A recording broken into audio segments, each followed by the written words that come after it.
नमस्कार दोस्तों, स्वागत है आप सभी का इंडियन पॉलिटी सीरीज में। आज हम कवर करेंगे प्राइम मिनिस्टर ऑफ इंडिया को। इससे पहले हमने वाइस प्रेसिडेंट को कवर किया है, हमने प्रेसिडेंट को कवर किया है। धीरे धीरे हम सारी की सारी इंडियन पॉलिटी को कवर करने वाले हैं। इसमें हमें आपका सपोर्ट चाहिए, समर्थन चाहिए, तो आप प्लीज़ हमारे चैनल को सब्सक्राइब करिएगा। और आज हम कवर करेंगे प्राइम मिनिस्टर ऑफ इंडिया को, तो आप इस वीडियो को अंत तक जरूर देखिएगा। देखिए, सबसे पहले अगर हम प्राइम मिनिस्टर ऑफ इंडिया की बात करें तो आप जानते हैं कि भारत में पार्लियामेंट्री फॉर्म ऑफ गवर्नमेंट है। पार्लियामेंट्री फॉर्म ऑफ गवर्नमेंट में हमेशा प्राइम मिनिस्टर प्रेसिडेंट के कंपैरिजन में ज़्यादा पावरफुल होता है। जो प्रेसिडेंशियल फॉर्म ऑफ गवर्नमेंट होती है उसमें प्रेसिडेंट पावरफुल होगा, लेकिन जो पार्लियामेंट्री फॉर्म ऑफ गवर्नमेंट है उसमें प्राइम मिनिस्टर पावरफुल होता है। पार्लियामेंट्री फॉर्म ऑफ गवर्नमेंट में प्रेसिडेंट डी जूरे एग्जीक्यूटिव होता है, जबकि prime minister de facto executive होता है। देखिए, इस प्रकार की जो टर्मिनोलॉजीज हैं ये लॉ की टर्मिनोलॉजीज हैं, ये लॉ के शब्द हैं, वर्ड्स हैं। तो बड़ा रेयर चांस होता है कि आपको ऐसा पूछा जाए कि डी जूरे एग्जीक्यूटिव कौन है, डी फैक्टो एग्जीक्यूटिव कौन है। लेकिन क्योंकि हम आपको इंडियन पॉलिटी कवर करा रहे हैं तो हमारा फर्ज बनता है कि हम 360 डिग्री सारी की सारी इंपॉर्टेंट चीज़ें आपको कवर कराएं, ताकि गलती से अगर इसके ऊपर भी क्वेश्चन आए तो आप उसको अच्छे से सॉल्व कर पाएं। तो ध्यान रखिएगा, प्रेसिडेंट जो है वो डी जूरे एग्जीक्यूटिव होता है, prime minister de facto executive है। अब सवाल है कि इसका मतलब क्या है। इसका मतलब है कि डी जूरे का मतलब हुआ नॉमिनल एग्जीक्यूटिव अथॉरिटी। प्रेसिडेंट के पास नॉमिनल एग्जीक्यूटिव अथॉरिटी है, वो नॉमिनल हेड होता है। नॉमिनल यानी कि वो नाम का हेड होता है, लेकिन prime minister de facto executive होता है, यानी कि वो रियल एग्जीक्यूटिव अथॉरिटी है, उसके पास रियल एग्जीक्यूटिव पावर्स हैं। और वो पावर्स हम आगे अच्छे से विस्तार से कवर करेंगे, तब आपको समझ में आएगा कि इंडिया में प्राइम मिनिस्टर कैसे पावरफुल है और प्रेसिडेंट क्यों नॉमिनल हेड है। हालांकि कुछ चीज़ें ऐसी हैं जहां पर प्रेसिडेंट के पास रियल पावर्स भी होती हैं, खासकर जब हम वीटो पावर की बात करते हैं। तो हमने प्रेसिडेंट ऑफ इंडिया को ऑलरेडी 5-6 वीडियोज़ में कवर किया है, ताकि आपको विस्तार से प्रेसिडेंट की इलेक्शन, प्रेसिडेंट की पावर्स, उसके फंक्शन सब पता चल जाएं, तो आप उसे जरूर देखिएगा।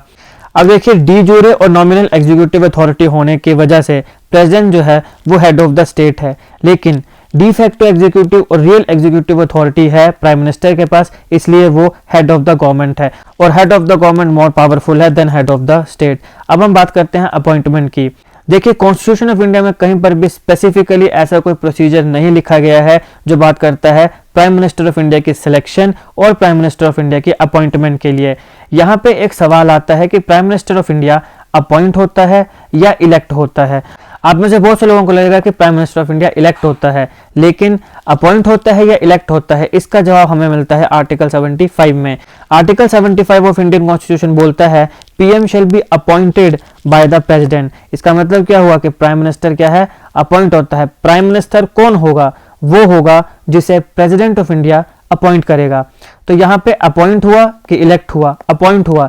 ध्यान रखिएगा, जो प्राइम मिनिस्टर ऑफ इंडिया है ये एक एमपी के तौर पे इलेक्ट होता है, लेकिन इसको अपॉइंट किया जाता है प्राइम मिनिस्टर। ऐसा नहीं है कि आपने पहले ही बोल दिया कि जो फलाना बंदा प्राइम मिनिस्टर होगा तो वो बन ही गया। वो एमपी की तरह चुनाव लड़ेगा, इलेक्शन में जीत कर आएगा, उसके बाद उसको प्राइम मिनिस्टर जो है वो अपॉइंट किया जाएगा प्रेसिडेंट ऑफ इंडिया के द्वारा।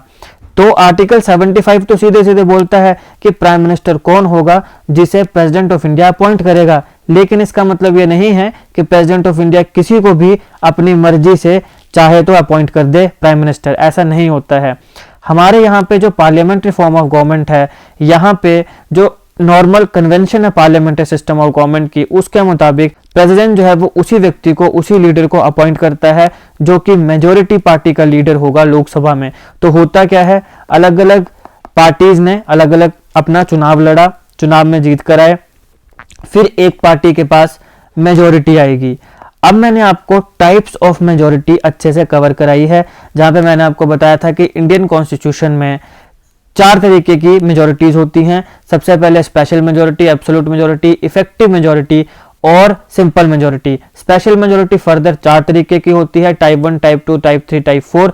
सबसे इंपॉर्टेंट टाइप 4 थी, जिसमें हमने देखा था अंडर आर्टिकल 61 जो बात करती है impeachment of president of India की। इम्पीचमेंट को मैंने अलग एक वीडियो में कवर किया है, आप उसे जरूर देखिएगा। बहुत इंपॉर्टेंट टॉपिक है कि प्रेसिडेंट ऑफ इंडिया को कैसे इम्पीच यानी कैसे रिमूव किया जा सकता है। तो वहां पर मैंने आपको सारी की सारी विस्तार से मेजॉरिटीज बताई थी। आप जाइए मेरी प्लेलिस्ट में, वहाँ पे आपको एक वीडियो मिलेगी टाइप्स ऑफ मेजोरिटी, और उसका लिंक आपको डिस्क्रिप्शन में भी मिल जाएगा। उस वीडियो को देखिएगा, तब आपको समझ में आएगा कि पार्लियामेंट की फंक्शनिंग कैसे होती है, पार्लियामेंट काम कैसे करती है, कौन से बिल को पास करने के लिए, किसे रिमूव करने के लिए, किसे अपॉइंट करने के लिए कौन सी मेजोरिटी की जरूरत होती है। तो यहाँ पे जब किसी पार्टी के पास मेजोरिटी आएगी तो वो अपना एक नेता चुनेंगे, और ये जो लीडर होगा इसको प्रेसिडेंट जो है वो अपॉइंट करेगा एज अ प्राइम मिनिस्टर। तो प्रेसिडेंट अपॉइंट तो करता है प्राइम मिनिस्टर को, लेकिन अपनी मर्जी से नहीं कि अच्छा मेरे को ये व्यक्ति अच्छा नहीं लगता, ये व्यक्ति अच्छा लगता है तो मैं इसको प्राइम मिनिस्टर बना देता हूँ, ऐसा नहीं होता है। एमपीज जितने भी मेजोरिटी पार्टी के एमपीज होंगे वो सारे अपना एक नेता तय करेंगे, और उसके बाद वो नेता जो वो लीडर जो होगा उसे प्राइम मिनिस्टर अपॉइंट किया जाएगा बाय प्रेसिडेंट। अब मान लीजिए किसी भी पार्टी के पास क्लियर मेजोरिटी है ही नहीं, हमने क्या बात करी, हमने बात करी कि मेजोरिटी जिस पार्टी के पास होगी, यानी ज्यादा सीटें जिस पार्टी के पास होंगी, वो अपना एक नेता तय करेंगे, लीडर चुनेंगे, और फिर उसको प्रेसिडेंट जो है वो प्राइम मिनिस्टर अपॉइंट करेगा। लेकिन मान लीजिए कि किसी भी पार्टी के पास मेजोरिटी है ही नहीं, तो प्रेसिडेंट उस केस में क्या करेगा, उस केस में प्रेसिडेंट अपनी पर्सनल डिस्क्रिशन को यूज कर सकता है, एक्सरसाइज कर सकता है प्राइम मिनिस्टर को सिलेक्ट और अपॉइंट करने के लिए। तो इस प्रकार के केस में प्रेसिडेंट यूजुअली क्या करता है, जो लार्जेस्ट पार्टी है, जो कोलिशन गवर्नमेंट की, कोलिशन गवर्नमेंट आप जानते हैं जैसे गठबंधन की सरकार, जैसे 2004 से 14 तक कांग्रेस की जो सरकार चली वो गठबंधन की सरकार थी, क्योंकि कांग्रेस के पास मेजोरिटी नहीं थी तो बाकी सारी पार्टीज का समर्थन आया, और बाकी सब पार्टीज के समर्थन के साथ यूपीए की सरकार चली। मैंने इसको एक अलग वीडियो में कवर किया है, rise and fall of UPA, जिसमें मैंने आपको बताया है कि क्या कारण है कि यूपीए बना, क्यों बना, कैसे बना, किस प्रकार से उतार चढ़ाव यूपीए के 10 साल की सरकार को देखने को मिले। आपको पता है यूएस इंडिया न्यूक्लियर डील हुई तो 4 के 4 कम्युनिस्ट पार्टीज ने अपना समर्थन वापस ले लिया, तो हमारी जो गवर्नमेंट थी वो माइनॉरिटी में आ गई। लेकिन उसके बाद जो हमारे एसपी थी, यानी जो अखिलेश यादव की पार्टी है, पहले मुलायम सिंह यादव जी हुआ करते थे, दुर्भाग्यवश आज वो हमारे बीच में नहीं है, तो उनकी पार्टी और बाकी 2-3 पार्टी ने समर्थन किया, तब जाके सरकार बची। तो ये पूरा का पूरा rise and fall of UPA मैंने अलग वीडियो में कवर किया है। भारत की राजनीति को समझने के लिए आपको वो वीडियो जरूर देखनी चाहिए। तो इस प्रकार की जो कोलिशन गवर्नमेंट्स होती है, यानी जो गठबंधन की सरकारें होती हैं, उसमें प्राइम मिनिस्टर कौन बनेगा, तो यूजुअली जो लार्जेस्ट पार्टी है, यानी मेजोरिटी तो किसी भी पार्टी के पास नहीं है, लेकिन उसमें से जितनी पार्टीज बच गई उनमें जो सिंगल लार्जेस्ट पार्टी है, यानी जिसके पास सबसे ज्यादा सीटें हैं, उसके एमपी जिसको अपना लीडर बनाएंगे, वो leader eventually prime minister appoint किया जाएगा by the president of India. उसके बाद जब इस प्रकार का लीडर अपॉइंट किया जाता है तो उसे वोट ऑफ कॉन्फिडेंस सीक करना पड़ता है, कॉन्फिडेंस जीतना पड़ता है 1 महीने के अंदर अंदर। तो सबसे पहले प्राइम मिनिस्टर को अपॉइंट किया जाता है, उसके बाद उसे बोला जाता है कि 1 महीने के अंदर अंदर उसको बोला जाएगा कि आप लोकसभा में कॉन्फिडेंस जीतिए। कॉन्फिडेंस जीतने का मतलब ये हुआ कि उसको ये प्रूव करना पड़ेगा कि जितनी मेजोरिटी मार्क है, जैसे 272-73 मेजोरिटी मार्क है, तो उससे ज्यादा एमपीज, उतने या उससे ज्यादा एमपीज मेरा समर्थन करते हैं, मेरे साथ हैं। तो वो होता है कॉन्फिडेंस मोशन, कि वो कॉन्फिडेंस जब जीतेगा तब फिर वो परमानेंट उसमें प्राइम मिनिस्टर बनेगा। अदरवाइज वो सिर्फ अपॉइंट है। अपॉइंट होने के बाद ऐसा नहीं है कि प्रेसिडेंट ने अपॉइंट कर दिया तो बन गया, प्रेसिडेंट ने अपॉइंट कर दिया, फिर उसको वोट ऑफ कॉन्फिडेंस जीतना पड़ेगा लोकसभा में, फ्लोर में, तब जाके फिर उसको वो जो गद्दी है, वो जो सीट है, वहां पे वो परमानेंट होगा। तो ये एक पावर होती है प्रेसिडेंट के पास कि अगर किसी भी पार्टी के पास मेजोरिटी नहीं है तो वहां पर वो अपनी डिस्क्रिशन का यूज कर सकता है सिलेक्शन और अपॉइंटमेंट ऑफ प्राइम मिनिस्टर में। तो अब सवाल है कि क्या ऐसा कभी हुआ है? बिल्कुल हुआ है। सबसे पहले हमारे देश के राष्ट्रपति ने 1979 में आके अपनी इस डिस्क्रिशनरी पावर को यूज किया था, जब जनता पार्टी का फॉल हुआ, जिसको हेड कर रहे थे मोरारजी देसाई जी। तो जब जनता पार्टी की सरकार का फॉल हुआ था, उस समय जो हमारे प्रेसिडेंट थे नीलम संजीवा रेड्डी जी, उन्होंने अपनी इस डिस्क्रिशनरी पावर का यूज करके चरण सिंह जी को प्राइम मिनिस्टर नियुक्त किया था। तो ये सबसे पहले अपनी डिस्क्रिशनरी पावर का यूज किया नीलम संजीवा रेड्डी जी ने 1979 में, जब जनता पार्टी की सरकार का फॉल हुआ, जिसको हेड कर रहे थे मोरारजी देसाई, और उसके बाद उन्होंने चरण सिंह जी को प्राइम मिनिस्टर अपॉइंट किया था। लेकिन इसके साथ साथ एक और बात आती है कि अगर मान लो prime minister of India suddenly, all of a sudden मर जाता है, उसकी मृत्यु हो जाती है, या फिर जैसे हमने इंदिरा गांधी जी के केस में देखा था कि ऑल ऑफ अ सडन उनकी असैसिनेशन कर दी गई थी, उनको मार दिया गया था, और हमें ऐसा लगे कि उस प्राइम मिनिस्टर के मरने के बाद उसका कोई ऑब्वियस सक्सेसर ही नहीं है, तो उस केस में प्रेसिडेंट क्या करेगा, उस केस में भी प्रेसिडेंट जो है वो अपने इंडिविजुअल जजमेंट को एक्सरसाइज करेगा प्राइम मिनिस्टर ऑफ इंडिया की सिलेक्शन और अपॉइंटमेंट में। तो क्या ऐसा कभी हुआ था? ऐसा बिल्कुल हुआ था। 1984 में जब इंदिरा गांधी जी को असैसिनेट किया गया था, आप सब जानते हैं खालिस्तान का एक बहुत बड़ा इशू था, और उसी के बाद फिर उनके अपने ही बॉडीगार्ड्स ने उन्हें शूट कर दिया था। तो जब इनकी असैसिनेशन हुई थी, तब उस समय हमारे जो प्रेसिडेंट थे मिस्टर जैल सिंह, उन्होंने राजीव गांधी जी को प्राइम मिनिस्टर अपॉइंट कर दिया था। अब ये एक जो प्रॉपर कन्वेंशन चली आ रही थी उसके खिलाफ था, क्योंकि इससे पहले जब भी इस प्रकार की परिस्थितियां आई, जैसे कि जब जवाहरलाल नेहरू जी की डेथ हुई थी और जब लाल बहादुर शास्त्री जी की डेथ हुई थी, तब क्या हुआ कि उनके मरने के बाद जब बाकी लीडर्स थे वो लीडरशिप के लिए कंटेस्ट करना शुरू कर दिए। तो उस समय जो प्रेसिडेंट थे उन्होंने क्या किया, एक टेम्परेरी अरेंजमेंट की, जिसमें उन्होंने जो भी सीनियर मोस्ट मिनिस्टर था उसको प्राइम मिनिस्टर अपॉइंट कर दिया कुछ समय के लिए, और बाद में फिर जब फॉर्मल इलेक्शन हुए तब फिर जो भी लीडर पार्टी का बना वो प्रधानमंत्री बना। तो इस प्रकार के प्राइम मिनिस्टर को केयर टेकर प्राइम मिनिस्टर बोलते हैं। लेकिन जब इंदिरा गांधी जी की असैसिनेशन हुई तो उस समय हमारे प्रेसिडेंट जैल सिंह जी ने किसी भी सीनियर मोस्ट मिनिस्टर को नहीं लिया, बल्कि उन्होंने राजीव गांधी जी को प्राइम मिनिस्टर बना दिया। उसके बाद कांग्रेस पार्टी ने यूनानिमसली उन्हें यानी कि राजीव गांधी जी को अपना लीडर इलेक्ट किया था। यूनानिमसली का मतलब होता है एक मत से, यानी सारी की सारी पार्टी ने उनके मत में वोट दिया और कहा कि हमें इनकी जो लीडरशिप है ये मंजूर है। तो ऐसा एक बार पहले भी हो चुका है। तो ये बात होगी कि अगर प्राइम मिनिस्टर की all of a sudden death हो जाती है और उसका कोई भी ऑब्वियस सक्सेसर नहीं है, तो वहां पे जो प्रेसिडेंट है वो अपनी डिस्क्रिशनरी पावर का यूज कर सकता है और किसी भी व्यक्ति को वो कुछ समय के लिए प्राइम मिनिस्टर अपॉइंट कर सकता है।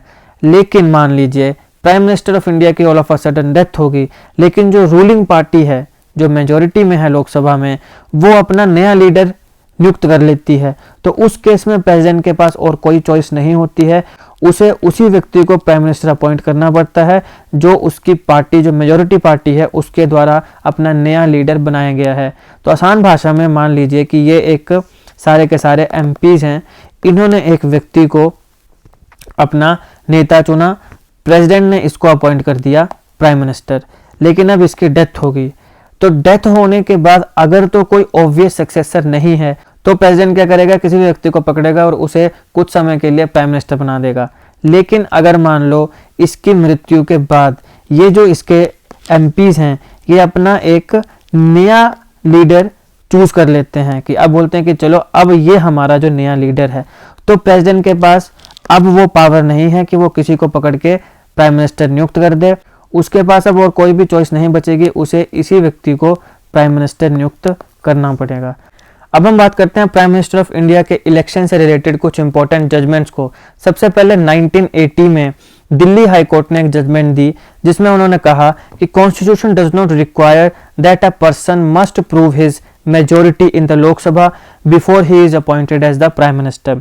तो दिल्ली हाई कोर्ट ने 1980 में अपने एक जजमेंट में कहा कि कॉन्स्टिट्यूशन में ऐसा कहीं पर भी रिक्वायरमेंट नहीं है कि जो व्यक्ति को प्राइम मिनिस्टर अपॉइंट किया जाएगा बाय प्रेसिडेंट, उसे प्राइम मिनिस्टर अपॉइंट होने से पहले अपनी जो मेजोरिटी है उसको लोकसभा में प्रूव करना पड़ेगा, या जो एक कॉन्फिडेंस है वो उसको जीतना पड़ेगा।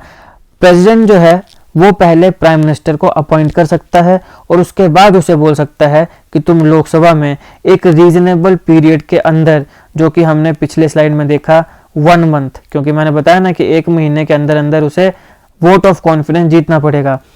तो पहले प्राइम मिनिस्टर को अपॉइंट किया जा सकता है, उसके बाद उसे बोला जा सकता है कि अब तुम जाओ लोकसभा में और अपनी मेजोरिटी को प्रूव करो with in a reasonable period. ये दिल्ली हाई कोर्ट की जजमेंट थी। इसके साथ साथ 1997 में सुप्रीम कोर्ट की एक जजमेंट आती है। अब सवाल यहाँ पर यह था कि मान लो हमारे पास पार्लियामेंट है, पार्लियामेंट के 2 हाउस होते हैं, आप जानते हैं, लोकसभा और राज्यसभा। कॉन्स्टिट्यूशन में लिखा है कि जो प्राइम मिनिस्टर है वो लोकसभा से भी हो सकता है, राज्यसभा से भी हो सकता है। लेकिन अगर मान लो कोई और व्यक्ति है जो लोकसभा का मेंबर भी नहीं है और राज्यसभा का मेंबर भी नहीं है, क्या ये व्यक्ति प्राइम मिनिस्टर बन सकता है? तो इस सवाल के ऊपर सुप्रीम कोर्ट ने अपनी 1997 के एक जजमेंट में कहा कि a person who is not a member of either house of the parliament can be appointed as prime minister for 6 months, कि ऐसा कोई व्यक्ति जो either house of the parliament का मेंबर नहीं है, यानी either house of the parliament मतलब house of the parliament 2 house हैं, लोकसभा और राज्यसभा।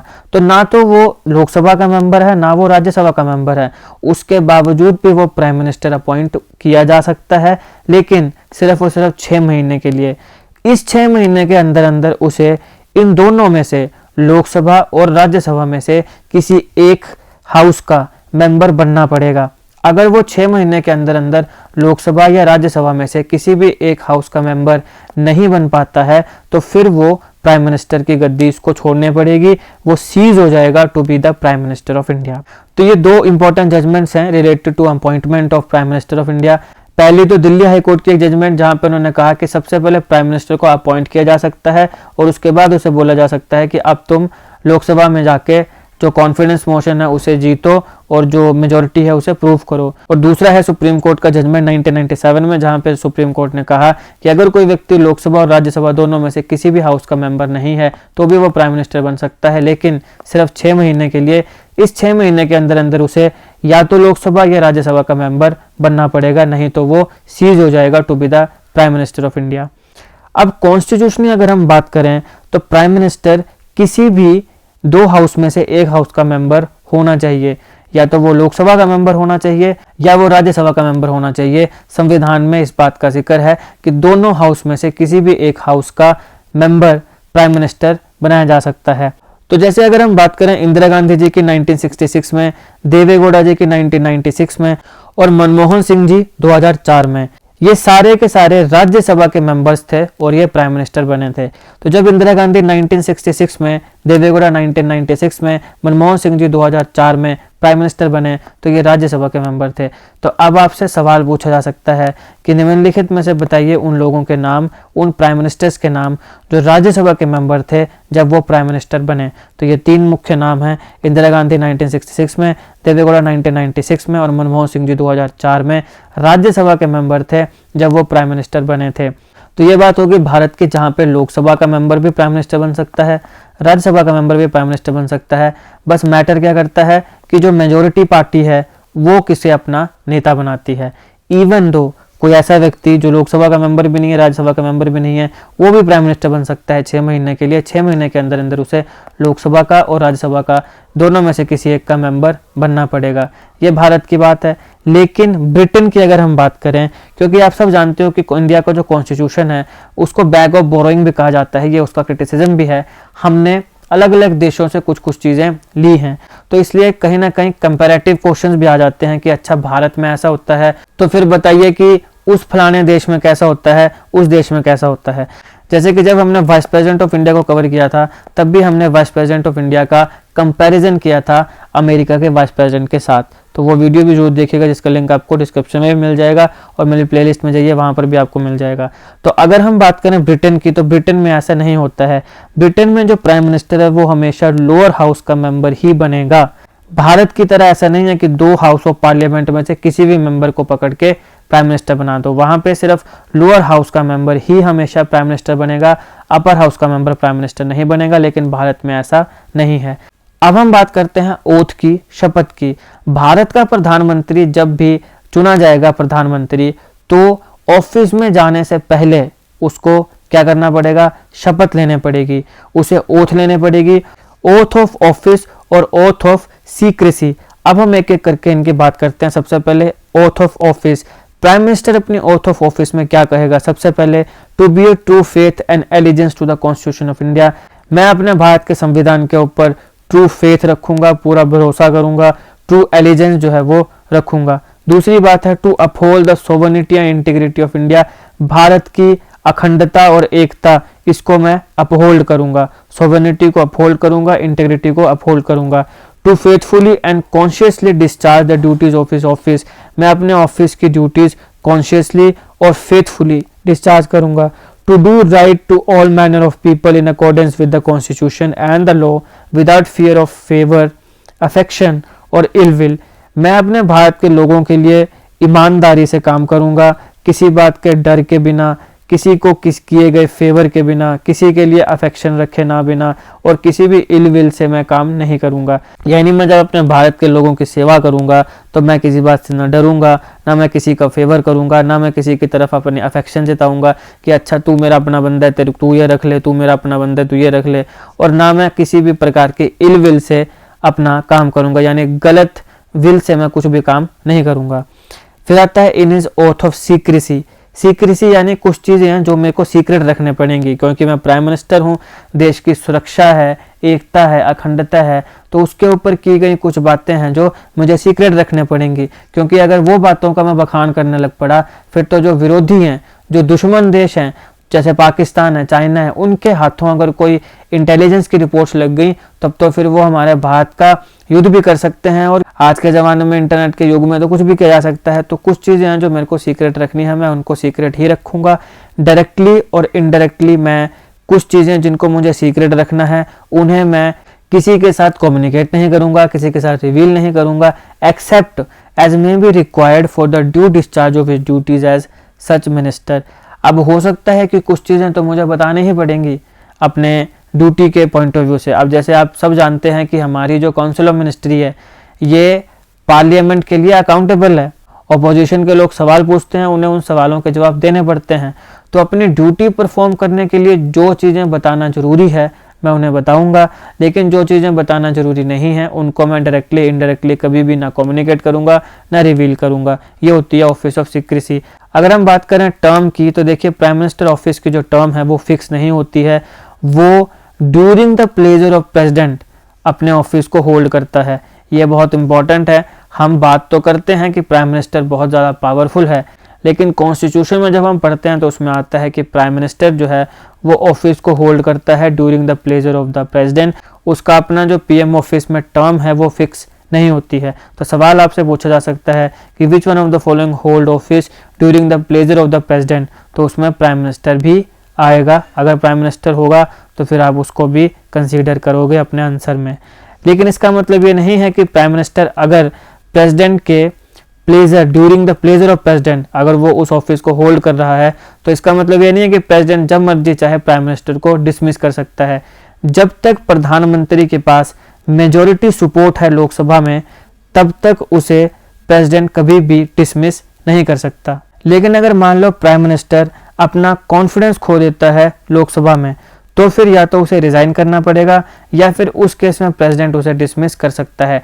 जब तक उसके पास लोकसभा में मेजॉरिटी है तब तक उसको कोई नहीं ला सकता, लेकिन अगर उसमें कॉन्फिडेंस खो दिया, मेजॉरिटी खो दी, तो उसे रिजाइन करना पड़ेगा या फिर प्रेसिडेंट ऑफ इंडिया उसे डिसमिस कर सकता है। तो अब सवाल है कि क्या ऐसा कभी हुआ है? तो बिल्कुल हुआ है। वीपी सिंह 1990 में और देवेगौड़ा 1997 में लोकसभा में कॉन्फिडेंस हार गए थे, जिसकी वजह से उन्हें अपनी पोस्ट से रिजाइन करना पड़ा था। तो जब तक आपके पास मेजॉरिटी है तब तक आप प्राइम मिनिस्टर हो। जैसे आपके हाथ से मेजॉरिटी गई आपको या तो रिजाइन करना पड़ेगा या फिर प्रेसिडेंट ऑफ इंडिया आपको डिसमिस कर देगा। अब हम बात करते हैं सैलरी और अलाउंस की। ध्यान रखिएगा प्राइम मिनिस्टर की सैलरी और अलाउंस ये डिटरमाइन की जाती है पार्लियामेंट के द्वारा, और जितनी भी सैलरी या अलाउंस पेएबल होते हैं मेंबर ऑफ पार्लियामेंट को उतनी ही salary prime minister of India को भी मिलती है। लेकिन इसके साथ साथ इसे समटरी अलाउंस मिलता है, फ्री एकोमोडेशन मिलती है, ट्रैवलिंग अलाउंस मिलते हैं और मेडिकल फैसिलिटीज मिलती हैं। तो इस वीडियो को हम यहीं तक रखते हैं क्योंकि बहुत लेंथी हो जाएगा। इस वीडियो में हमने बात करी इलेक्शन, अपॉइंटमेंट, ओथ, टर्म और salary and allowance of prime minister. अगली वीडियो में हम एक बहुत इंपॉर्टेंट टॉपिक कवर करेंगे और वो है powers and functions of prime minister. तो आई होप आपको वीडियो अच्छी लगी। अगर आपको अच्छी लगे तो लाइक करिएगा, शेयर करिएगा। जितने भी वीडियोस के लिंक मैंने आपको बताए हैं वो सारे लिंक आपको डिस्क्रिप्शन में मिल जाएंगे। मेरी प्लेलिस्ट एक बार जो चेक करिएगा जहाँ पे हमने Indian polity, economy, geography, GK tricks, first in India और बाकी काफी करंट अफेयर्स को कवर किया है। और ऐसे जीके वीडियोस को देखने के लिए हमारा चैनल सब्सक्राइब करिएगा। Thank you for watching.